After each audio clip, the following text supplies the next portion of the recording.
yëglekaay yi li ñu xëyee ci aljuma ji ñu àndi ceeg Chérif ñu tàmbali ak l'observateur. l'observateur lañ koy tàmbalee soxna naata ak mbiram politique seq na waxtaan ak Mamadou Lamine Thiam nekk député nekk it mandataire national bu wàllu Sénégal parti démocratique sénégalais moom daal am na ay tuuma yu mu tekkoon ci Macky Sall ne ay millions yoo xamante ni rek ñoom waa nguur gi ñu ngi koy proposé député yi nekk ci wàllu ngir ñu daal di leen di fekki moom Lamine loolu daal di wax ñëw na également ci retrouvailles de la grande famille libérale ak candidature bu Karim Wade à lire kon ci biir yéenekaay bii di l'observateur des ak l'observateur ci assemblée nationale ak député yi lan moo tax kon député yi 14e législature bi nar a wuuteeg ñi leen fi jiitu ci yeneen législature ndax daanaka rek ku sàggan di tardé wala doo ñëw mën ngaa gàllankoor indil ko sa coalition wala sa groupe parlementaire loolu tax rek gis nga ko avec la majorité fragile donc moyens yi nga xamante ni moom lañ am ak wàllu négociation bariwul ba tax na kon teewaay beeg liggéey bi na leen ko gën a xaar foofu ci assemblée nationale lii it journal bi ñëw na ci maanaam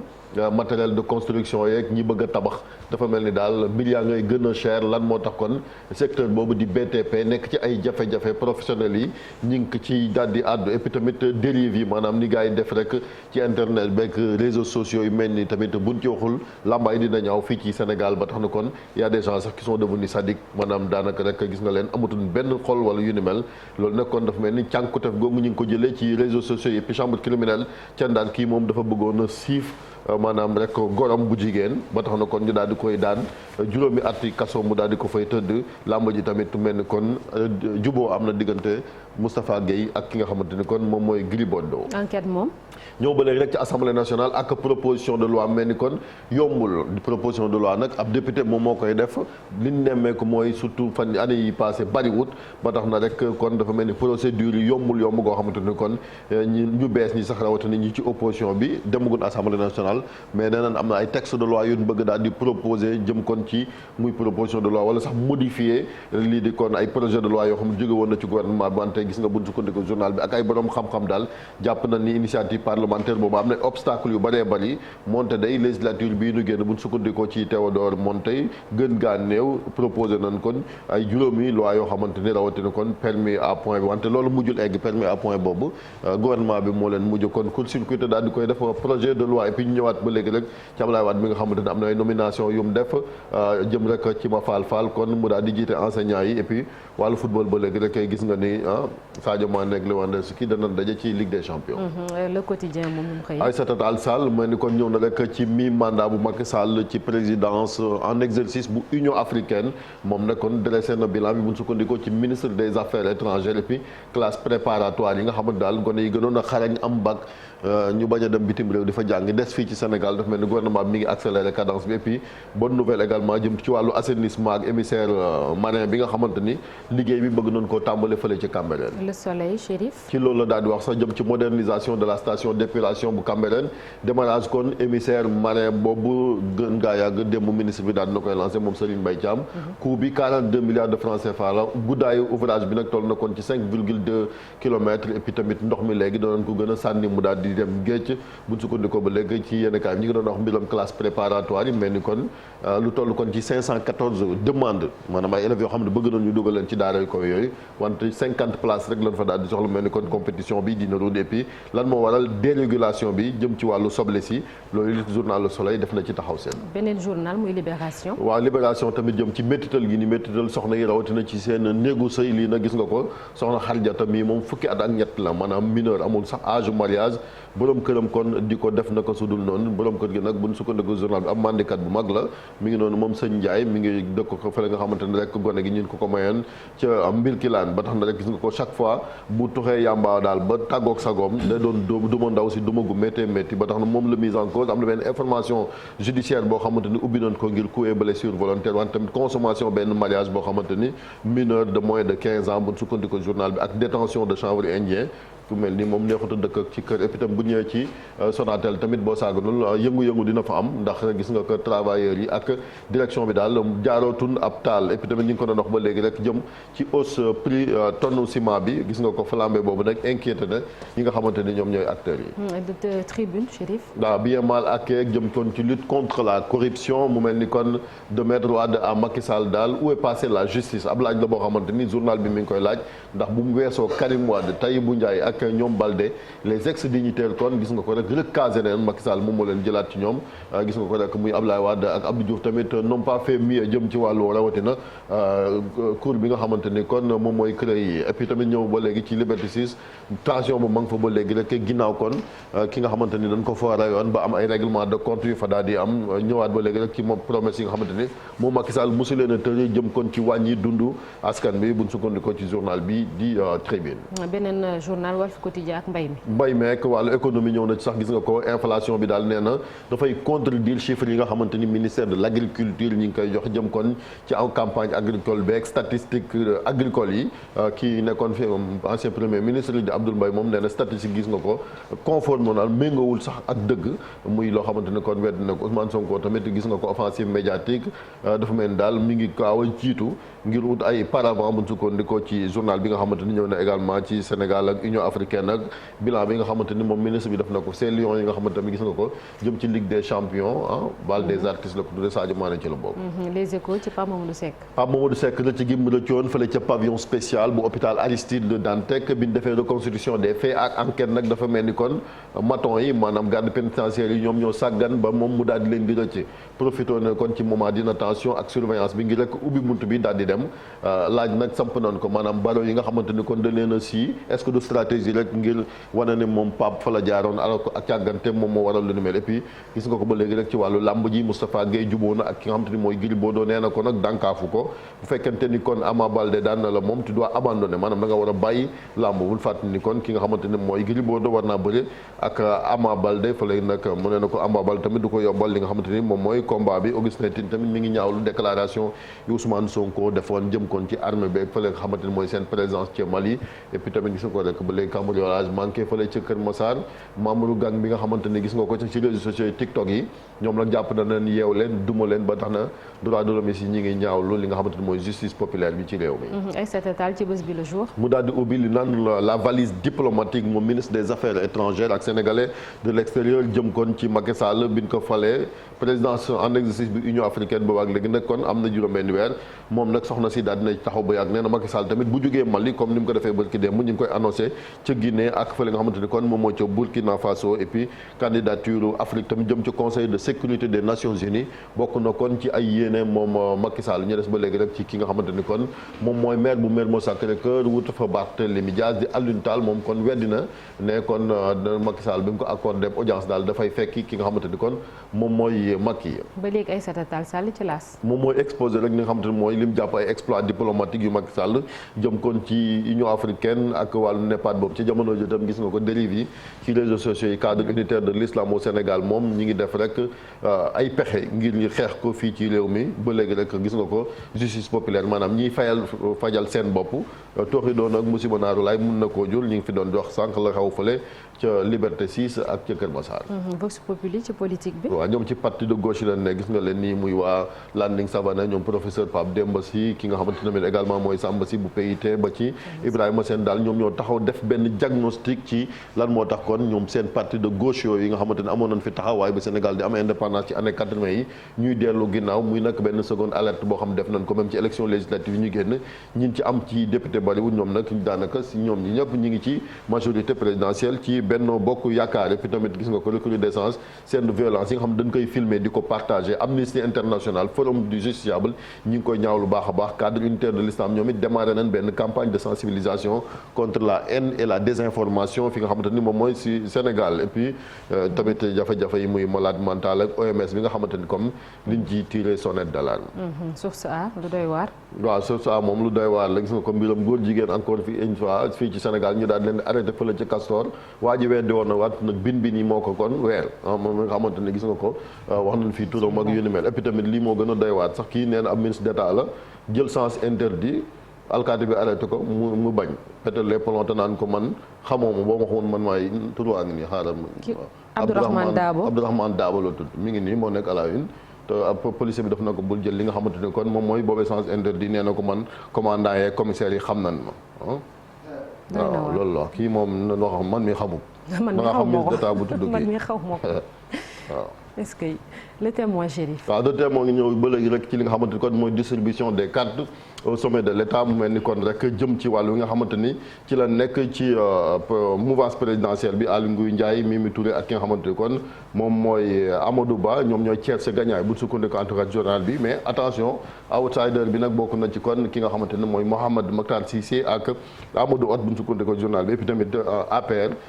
li nga xamante ne rek mooy li di éventuelle nomination Aliou Sow ci gouvernement bi am na benn taxaw seetlu boo xamante ni def na ko si. Sud Quotidien lu mu xëyee Chérif. bras de fer kon fonction publique locale ak li nga xamante ne rek kon mooy revalorisation salaire yi gu ne xam na ni travailleurs sax nee nañ dañuy dem grève ci weeru septembre bi ñu daal di dëgmal ba tax na kon acte 3 étal c gàpp la ko daal di tuddee buñ sukkandiku journal bi ak ay borom xam-xam yoo xamante ni jox nañ leen kàddu jëm ci wàllu woowu. tàggat yaram record. waaw tirage au sort la jëm ci Ligue des champions Bayern Barça et Inter dans le groupe de la mort muy daanaka groupe bi nga xamante ni kon moom moo ci gën a tar Sadio Mané ngi nii ki nga xamante ni mooy Lukaku ak Lewandowski nara daje ci wàllu Marseille moom daanaka poule bi nekk jafewut Paris Saint-Germain dina dem fa la nga xamante ni mooy ca Juventus ak ca Benfica Liverpool dina dem fa la nga xamante ni rek mooy ca Rangers Chelsea moom dina am choc boo xamante ni ñoom ak le Grand Milan AC bi nga xamante ni kon def nañ retour ci Ligue des champions. ci loolu la stade xëy itam. waaw ba léegi rek ak Bayern de Munich Barça ak Inter bi nga xamante ni groupe de la mort la ko daal tuddee Lewandowski nag dana delluwaat ci Bavière bi nga xamante ni daanaka at yi fa la daal di jógee daan fa dugal bit yu rëy Sadio Mané mi moo ko fa wutu mel ni kon duel boobu ñu ngi koy xaar bu baax a baax fa li nga xamante ni moom mooy ca diggante ñaari club yooyu. ku ñu gëj a gis ci sunu lamb. waaw mi ngi noonu de Mohamed Ndao Tyson mi ngi nii Pape Ndiaye nag ancien coach bu Bul Faale moom nee na entre Tyson et moi c'est fini maanaam sëy ba tas na. jërëjëf Chérif ci kanam incha allah di nga dellu si ngir yaatalaat yëglekaay li ñu xëyee tey laata ngay dem toog nga indil ñu benn yëglekaay je pense les Échos bu ma juumul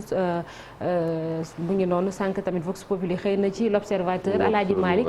muy voilà dérive yi ñu nemmeeku ci réseaux sociaux yi gis nañ cadre unitaire de l'islam au Sénégal di yëglu président Macky Sall ci boppam tamit yàgg na koo wax muy xeetu kàddu yu ñaaw yi ñuy remmeeku ci réseaux sociaux yi ni ñuy xuppee ay nit ak yu bëree bëri ndax dina yomb jamono ji ñu lijjanti yëf yi ndax maanaam bay wëyul mbuus waruñu ci woon a gën a teel a jóg ngir wàññi lu ni mel wala bañ mu am fii ci réew mi.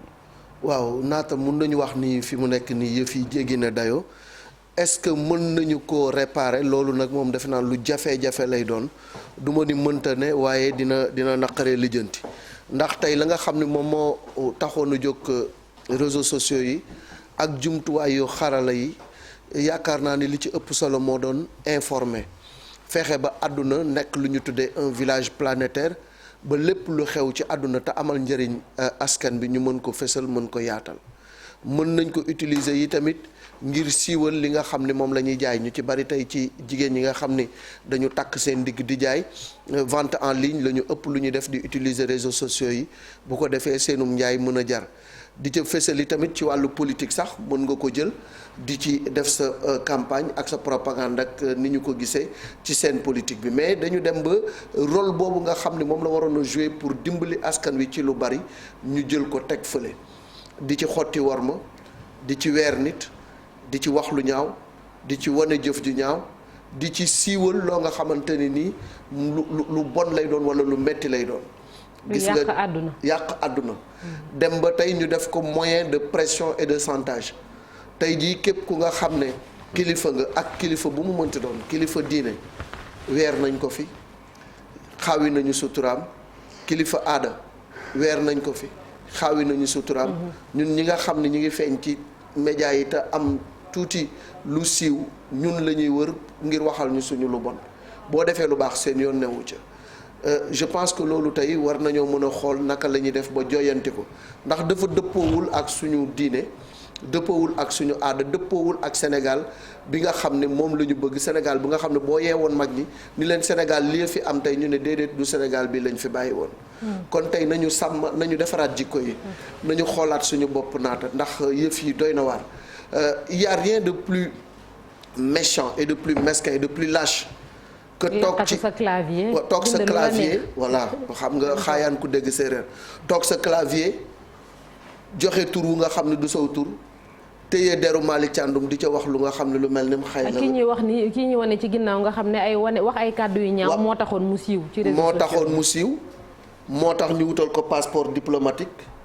moo tax mu ñibbisi ci réew mi. am na passeport diplomatique. waaw yow kii am na passeport diplomatique ñibbisi na ci réew mi mi ngi doxantu ci réew mi di def ay live am doon nañ ko fi nar a dóor ca Colobane. ba gaañi kii ko donc tey dafa mel ni wax lu bon wax lu ñaaw moom mooy tax nga am ay vues moom mooy tax ñu wekk la moom mooy tax tey nit ñi considéré la mooy tax sax nga am xaalis mooy tax sax état di la bàyyi xel. kon tey bu ñu demee ba wax ju ñaaw. wax ju amul worma saaga ak wax ju bon moom la ñuy dem di ko promouvoir je pense que aujourd'hui on est ñi ngi jàdd yoon wi tey li nga xam ne moo nekk suñuy valeur ñi ngi koy commencer perte. nañu delluwaat ci sénégalais bi nga xam ne dafa am kersa am sutura.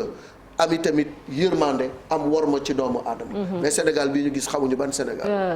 sànq maa ngi wax ni waa CUDIS ak président Macky Sall mais ku mel ni Serigne Babacar Sy Mansour moom itamit am na benn xutba bu mu doon def mën nañ ko waxee noonu sax wax na ci lu bëree bëri ci réseaux sociaux yi li ñu ciy nemmeeku tubaab yi ko créé Chérif ñoom dañ koy jël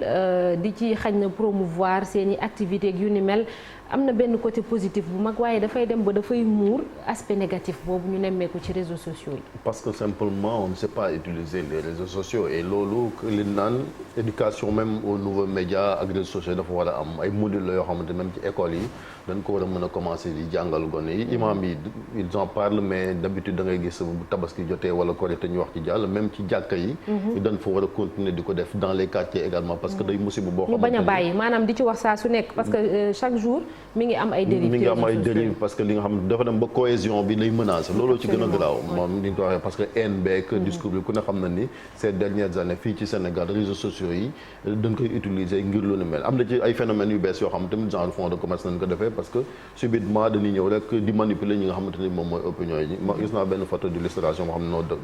confrère Dakar Actu ñu koy wax sànq benn activiste bu ñu wax Lamine Mbaye Ndaw fa la nga xamante ni moom mooy ca Kaolack defee la nañ ko boo xamante ni donc waaw benn vidéo boo xamante ni ci Facebook la ko daal di dugal adjoint maire la ko daal di dugal am na ñoo xam ne ay activistes la léegi loolu la ñuy dundee fii ci Sénégal ci la leen commencé xamee ba leen dina utiliser sax ci médias traditionnels yi te loolu je pense que c'est pas normal parce que dañuy ñoo xamante ni war nañu sax am cadre je pense que am na benn borom xam-xam boo xamante ne gis nga ko mooy Umberto Eco chaque fois kaddu gi moo xoon ci nga xamante ne mooy réseaux sociaux yi moo jox kaddu ñi nga xamante ni fañ daan dem moom ca baar ba maan dégg ni mel bu naree xaabawal ñu ne leen pat ñu noot léegi nag maanaam dañuy xëccoo sax ay prix Nobel loolu lañu gis fi nga xamante ni quand même moom mooy fii ci Sénégal da ngay gis koo xamante ne xamul dara amul di weranteeg ab borom xam-xam wala nang parce que mais bu fekkee ñi war a réguler tamit Chérif muy yenn kilifa yi war a joxe yooyu ñoom ci seen bopp ñoom ñooy jox kaddu ñooñu tamit on va pas s'en sortir voilà justement nag moo tax ñi ñëpp ci wala xeex parce que yéen a fi joxe kaaw ki nga xamante ni quand même mooy Californie Malick nous apprend que am na passeport diplomatique donc loolu xam nga ni mënoo ko nangu wala di ko xalaat ci benn réew boo xamante ni saaga wala wax ju bon moom moo tax nga koy def keneen tamit la même chose donc il faut que nit ñi aussi dellusiwaat ci li nga xamante ni quand même moom mooy fondamentaux yi ñu xamee woon en tout cas réew yi fii ci Sénégal mooy lépp tamit nañ ko def ci respect da ngay gis sax gis nga ko dernièrement fii ci Sénégal même kilifa diine yi bu ñu fekkante ni jël nañ ay acte nga gis ay gone yu ndaw nekk ci TikTok bi wala yu ni mel di leen wax naka su voilà di leen weddi et cetera di xotti seen warma te loolu bokkut ci li nga xamante ne moom lañ xam ne Sénégal ak wàllu manipulation ba xam ne surtout ci ñooñu lañ nekkee donc il faut que nit ñi aussi continuer di sensibiliser surtout les jeunes gën leen ci kii parce que gis nga TikTok bi tamit c'est la même chose da ngay gis dañuy foyee loo xam ne sax lu violence wala yu ni mel na am te ça c'est pas ça qui peut développer Marcel yar moom lu am solo la ndax nañ la yaree ci kër ga rek daanaka moom ngay génne ci mbedd bi ak ci réseaux sociaux yi tamit c'est la même chose waaw c'est ça bon même si am na ñoo xam ne dañ yar nañ leen mais taxul dévier neen voie bi ñu leen tracé loon mais c'est effectivement ça la base bokk na ci tamit yar bi et puis ñàkk xam peut-être fan la limite yi di yem ci ñoo xamante ne bu ñu yoree téléphone portable rek tey ku ci nekk mën na nekk journaliste boppam wala mën na nekk reporteru boppam bu yoree téléphone portable am yaakaar na ne toute la planète tourne autour de lui. te lu ñaaw rek lay wër. te lu ñaaw rek lay wër waaw effectivement loolu am na ci ñu ci ëpp tamit dañ koy def de façon anonyme donc ci seen ginnaaw clavier comme ni ñu ko waxee la ñuy taper et puis di. voilà en toute lâcheté donc am na ñoo xamante ni ñoom à visage découvert comme dans un passé récent Californie ak yeneen i moromam donc il y a un problème sérieux parce que dafa mel ni depuis quelque temps on en parle ça revient souvent sur le devant de la scène on en parle depuis très longtemps maintenant président de la République wax na ci kilifa diine yi ñu ngi ciy wax après est-ce que sensibiliser seulement dina tax nit yi mën a teggi li ñuy def. En tout cas daal les autorités sont encore interpellées ngir mën a fexe ba fléau bi ñu mën ko freiner comme waa CUDIS niñ ko waxee on salue en tout cas initiative bi ñu jël ci seen wàllu campagne bi ñu ngi fàttali ne daf di loo xamante ne mën na yàq li nga xamante ne moom mooy cohésion sociale bu nekk ci réew mi et que ça mooy suñu principale richesse. On a tendance à parler de ressources naturelles ou autres mais Sénégal suñu première richesse loolu la donc dañ ko war a sàmm nu mu waree pour mën a fexe cohésion bi continuer sama xol bi dafay jeex. En tout cas ils ont du pain sur la planche ndax moom du nekk lu yomb. ndaxte bi mu ñëwee. daf ma romb ma toog moom Californie mu ne ma grand dégg naa la nga may clash quoi ma ne que la ma wax ca télé ba tey bi ma jàkkaarloog yow laa la ko gën a mun a wax li nga wax Macky Sall bu doon mën nga ko wax wala nga wax ko sa mbaay bu ñu dajee tey danga may rey mbaa ma rey ñi ma toogaloon ni ma mais grand xamuñu woon ne ni nga amee fit man leen non du affaire fit wax dëgg boo koy def da nga koy wax ca yàlla tax nit ki ginnaawam ak kanamam nga ci yemale. parce que ñu mel nii waruñu leen promouvoir ba ñuy ñëw ci réew mi di dandi newu di live ci dëkk bi xaw nañ ko dóor ci siège APR xaw nañ ko dóor ca Colobane parce que le peuple n'a pas digéré li mu def. te au-delà de Californie il y a d'autres gens il y en a des milliers qui sont dans les réseaux sociaux. il n'y a pas que lui. ki ñu wane sàng mu sol njaxas bi ba je le connais pas. mooy kan kii nu mu tudd. wallaahi yàlla xam na ni moo ko seetaan ñeneen ak ñeneen. sëñ Cheikh yàlla xam na ko am na ñu nga xam ne yow doo leen xam parce que sa nopp garmi nga yor bëtu garmi nga yor am na ñu nga xam ne doo leen déglu. sëñ Cheikh te pourtant am na côté très rapidement positif ci réseaux sociaux yi Facebook am na ñu jox ko passeport bu dugg ci réew mi di Facebook am na ay page yoo xam ne dañ koy créer pour ay nit bu ñu xale yi bu ñu réeree wala bu ñu amee ay jafe-jafe wala di promouvoir tamit destination Sénégal bëri na yooyu nga xam ne pourtant yu baax la yoo xam ne dañ koy gis ci réseaux sociaux yi itam. mais réseaux sociaux yi c'est le reflet de la société c'est le reflet de la vie. ni mu amee ay nit ñu baax nit ñu correct noonu la amee aussi ay brebis galeuses yoo xamee ni dañuy def lu leen neex je pense que même mbirum activiste yi il faut pas tout jeter à la poubelle. dañoo xamee ni ñu ngi si di def ay liggéey yu baax normal comme ni nga ko waxee exemple yi nga cité page trouvé xaw ma trouvé ou perdu yooyu ci bokk mais malheureusement dañoo nekk ci réew boo xamee ni on met souvent en exergue les gens qui insultent qui calomnient ñoom la ñuy yëkkati ñoom la ñuy jox ay vues ñoom la ñuy déglu alors qu'à côté il y en a qui font un excellent travail. oui merci beaucoup c'est l'occasion quand même di leen sant di leen gërëm bu baax a baax ndax dañuy dimbali ay nit ñu bëri comme ni ñu ko waxee ay xale yu réer wala ay nit ñu réer seen mbokk gis nañ ñoo xam ne ay at toog nañ gisante wuñu ak seen i wayjur mais c'est grâce ak page boobu nekk Facebook wala tam di promouvoir ay lieux touristiques fii ci réew mi ak yeneen bëri na daal mu bañ a nëbb aspect négatif bi ñu nemmeeku dañuy jàll ci beneen rubrique muy un jour au Sénégal un jour dans le monde.